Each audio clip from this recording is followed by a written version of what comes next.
চতুর্দিকে অন্ধকার নেমে এসেছে। দিনের আলো যখন নিভে গেছে, সূর্যদেবী যখন বিদায় নিয়েছে, সন্ধ্যা দেবীর আমার প্রত্যেক দিন প্রাতঃকালে আমি হয়তো সকালবেলায় সূর্য কোন দিক দিয়ে মা আমার কৃষ্ণদাসী মা পূর্ব দিক দিয়ে, তাই তো এবার পূর্ব দিকে ঝলঝল করে আমার সূর্যদেব উদয় হয়। ঠিক ঠিক সেই সময় থেকে এই সুন্দর পৃথিবী সূর্যের আলোতে আলোকিত হয়ে যায়, তাই না? তখন আমরা কি করি, সারাদিন যতক্ষণ সূর্যদেবে থাকি 12 ঘন্টা, এই সূর্যদেব পৃথিবী মণ্ডলকে আলোকিত রেখেছে। এই আলোই আমরা আলোকিত এক জায়গা থেকে আরেক জায়গায় যাই, এক স্থান থেকে আরেক স্থানে যাই, তাই না? কিন্তু যখন পশ্চিমে অস্তে চলে যায়, সন্ধ্যা দেবীর আগমন, দেখুন এখন চতুর্দিকে অন্ধকার নেমে এসেছে, এখন আমাদের আলোর প্রয়োজন হয়েছে, তাই না?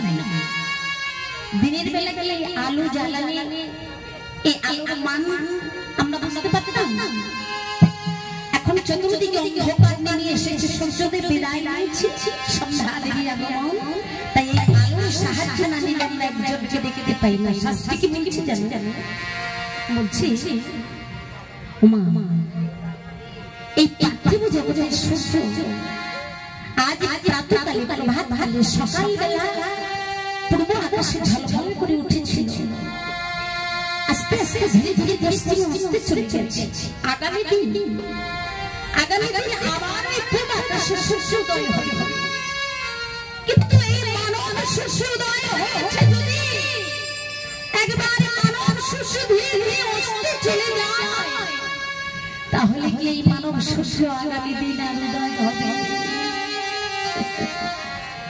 ঘড়ি দেয় সময়, ঘড়ির কাঁটা ঘুরে ঘুরে যেমন দুপুর বেলা মধ্যাহ্নের সময় 12টা বেজেছিল, ঠিক রাত্রিকালে 4টা হওয়ার মাত্র তো মধ্যদেশে আবার 12বার ঘরে ফিরবে। কিন্তু মানুষের জীবনে যদি 12টা বেজে যায়, তাহলে সেই ঘরে ঘরে আর 12টার ঘরে আসে না।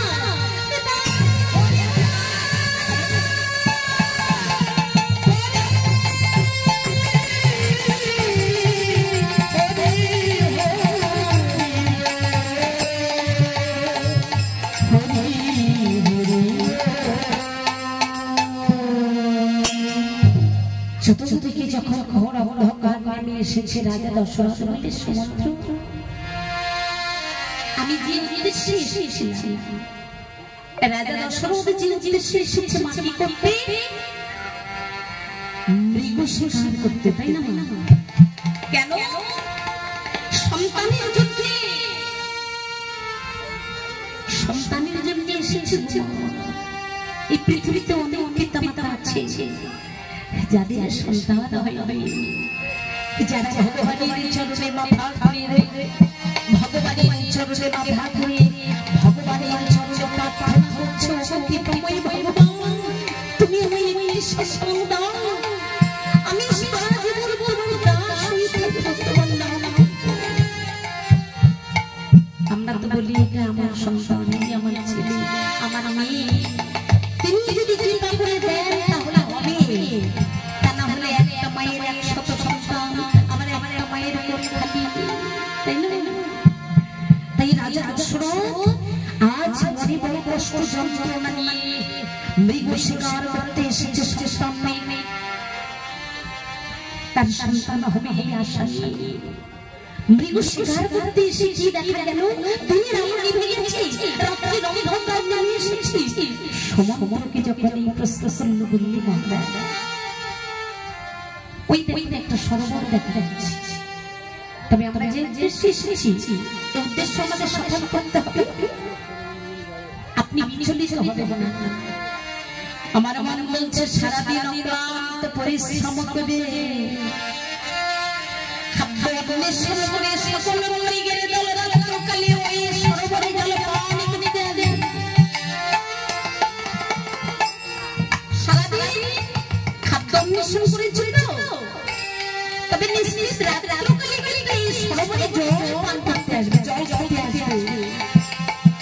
মহারাজ আপনি তখন শিকার করবেন।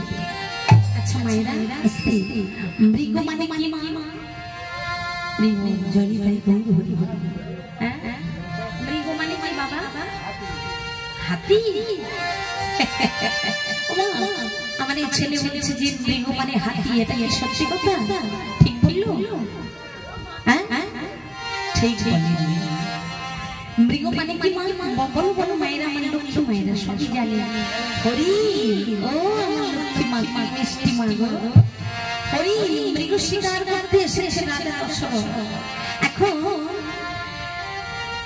সমুদ্র সারথীকে সঙ্গে করে রাজা দশরথ বৃক্ষ করে উঠেছে, মানে বনে বৃক্ষ ছিল সেখানে কাছে বলছে বৃক্ষ পরে আমাদের থাকতে হবে। কেন না বনে অনেক হিংস্র পশু আছে, না জানি আমাদের উপর আক্রমণ করতে পারে। তাই সমুদ্র সারথীকে সঙ্গে নিয়ে ওই বৃক্ষ পরে উঠলেন। চার প্রহরে রজনী দুই প্রহর, মানে প্রথম প্রহর চলে গেছে, দ্বিতীয় প্রহর রজনী যখন। তবে যে বনমাঝে এসে উপস্থিত হয়েছে রাজা দশরথ, যেখানে আশ্রয় নিয়েছে কাছাকাছি একটি পট্ট কুঠির আছে মা। সেই কুঠিরের মধ্যে 3 জন আছে, স্বামী স্ত্রী দুজনে আছে, আর তাদের 7 রাজার ধন একমাত্র সন্তান খোকা অন্ধমণি, অন্ধমণির স্ত্রী অন্ধকি, আর তাদের একমাত্র ছেলে সিন্ধু। এখন ভোজনাদি সঙ্গ করে শয়নগুলোকে মানে ঘুমিয়ে পড়েছে, শয়ন করেছে, ঘুমিয়ে পড়েছে। রজনী যখন দ্বিপ্রহর হয়েছে, অন্ধের বড় জলের পিপাসা পেয়েছে জানো মা। এই খোকা জল আছে এখানে, আমি জল খাবো। অন্ধমণি যখন জলের পিপাসা পেয়েছে, রজনী দ্বিপ্রহর মনে মনে চিন্তা করছে ছেলেটা আমার ঘুমিয়েছে। পিতামাতা যতই কষ্ট করুক না কেন, সন্তানকে কোনো পিতামাতা কষ্ট দিতে চায় না। বলছে আমি খোকাকে কি ডাকবো, আমার তো বড় জলের পিপাসা পেয়েছে, অন্ধ তার তো দিন রাত্রে সমান। বলছে খোকা ঘুমোচ্ছে, না না এখন ডাকবো না। কিন্তু পিপাসা যখন পেটের জন্য কণ্ঠ যখন শুকনো হয়ে যাচ্ছে, তখন মা ডেকে পারল না, ডেকেই উঠলো, ওরে খোকা, এই খোকা,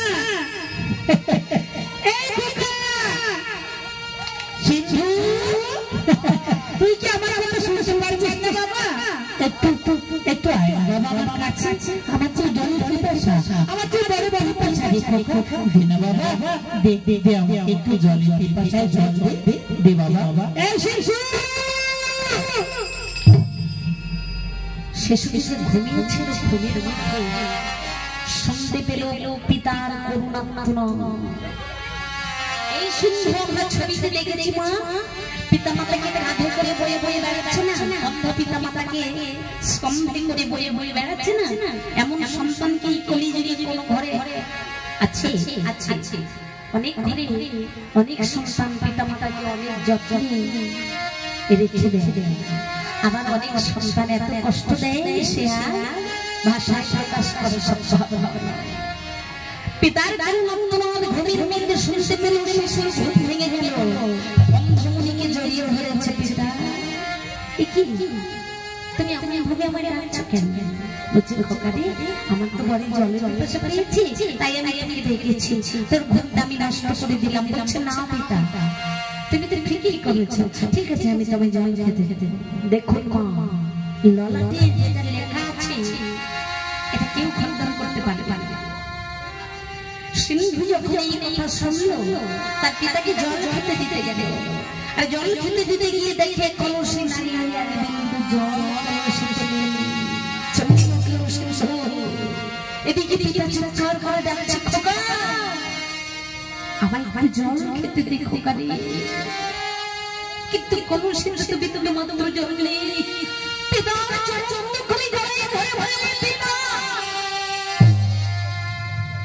তুমি চিন্তা করো, সেই বনমাঝে যে সরোবর আছে, আমি সরোবর থেকে জল নিয়ে এক্ষুনি তোমার কাছে ফিরে আসবো।